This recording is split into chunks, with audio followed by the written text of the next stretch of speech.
If you're thinking about investing in a franchise, stop. Do not do it until you understand the history of franchising, because that history is actually pretty bloody wild.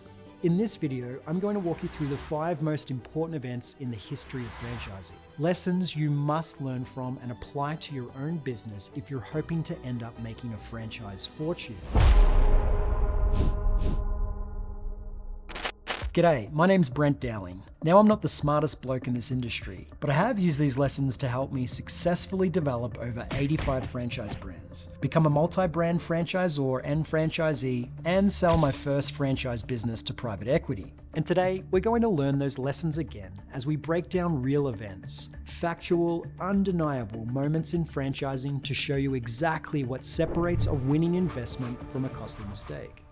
Today you're going to learn from stories of dark politicians who scam franchisees, huge brands that went from Wall Street darling to burning in bankruptcy hell, and how one franchise minted an army of franchise millionaires and paved the way for all good franchisors to follow. Let's get stuck into it. Most people think the history of franchising begins with this: a McDonald's hamburger. But if you think the history of franchising starts with Ray Kroc and his founding of the McDonald's empire, you're wrong. That is actually f***ing disgusting. The first true American franchisor was Martha Matilda Harper, a former servant who changed the game in the late 1800s. Martha was born into poverty. She worked as a servant, but she had a secret weapon, a hair tonic formula given to her by her doctor.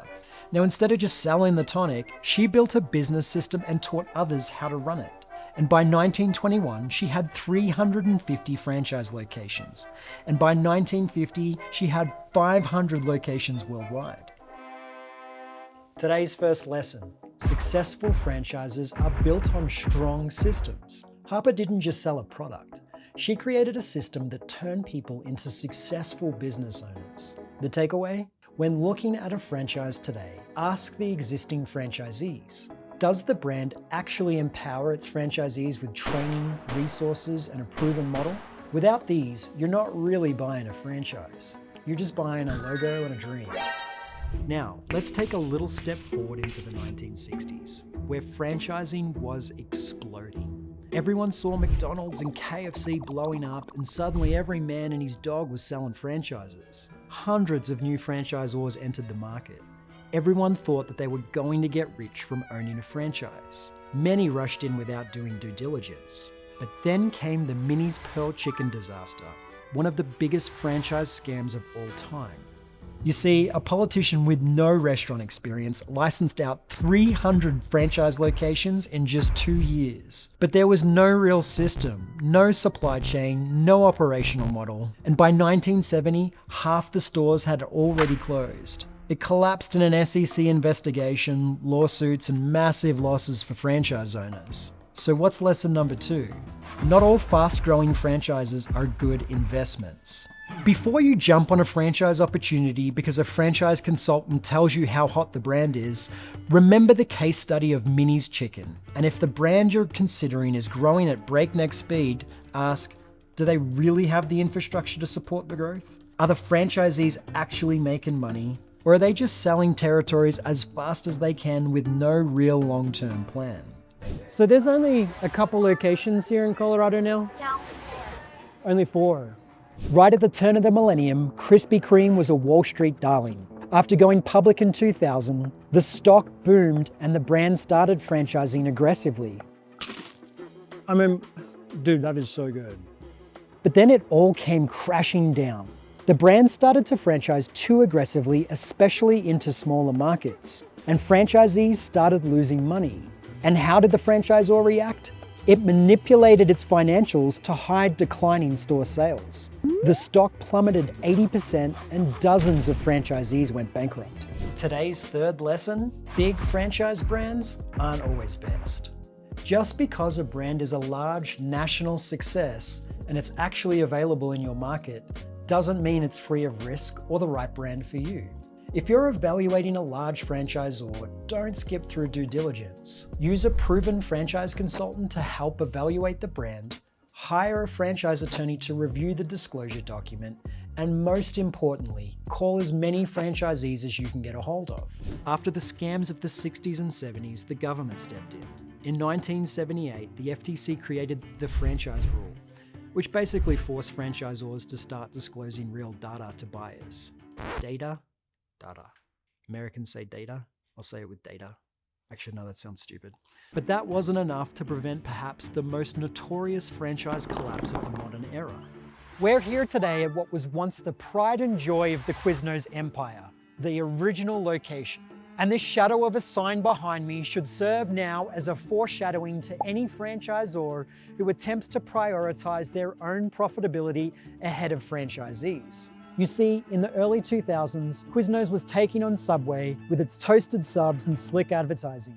But behind the scenes, the franchisor was squeezing the franchisees dry. The franchisor forced franchisees to buy supplies and food at massively marked up prices from corporate-controlled suppliers. They made more selling supplies than they did from franchise royalties, so they didn't seem to care too much about franchisee profitability. As franchisee margins shrank, stores started shutting down left and right. Sure enough, a class action lawsuit exposed predatory practices from the franchisor, and Quiznos went bankrupt. So what's lesson number 4? Understand the fees you're paying to the franchisor. Remember that FTC rule from 1978, where franchisors were forced to start disclosing data? It really sounds like a baby when I think about it. Data. The way you say it. Data. It's now executed through what's called a franchise disclosure document. And in that document, you can see what royalty and other fees you're required to pay. You can also see what products the franchisor requires you to buy from them. Look at these items and compare them to market price. This will teach you if they're out to gouge you or not. Even 1 to 2% off the bottom line can be the difference between success and failure. Now, not all great franchise lessons come from disasters.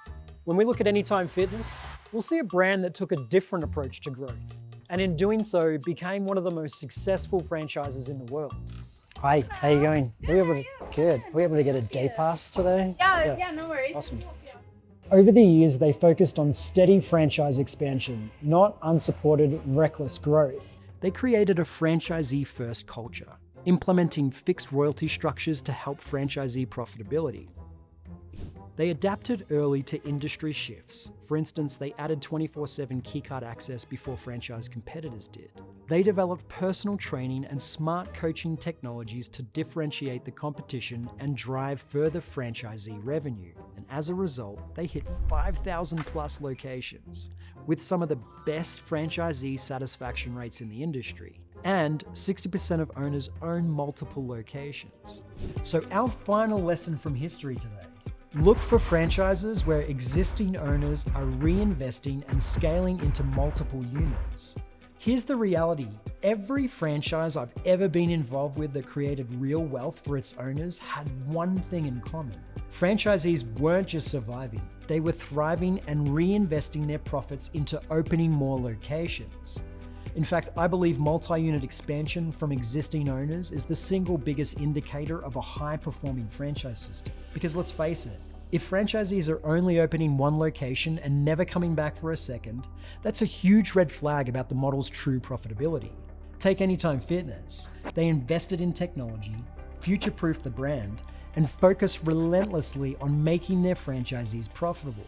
So when you're evaluating a franchise, ask, are existing owners expanding? Because if they are, chances are there's good money to be made. The only problem with brands like Anytime Fitness? With 5,000 locations, it's very unlikely your territory is available. So if you want to get ahead of the next franchise goldmine before the rest of the world finds out, hit subscribe and follow along. We'll be dropping our first under-the-radar franchise pick in the next video.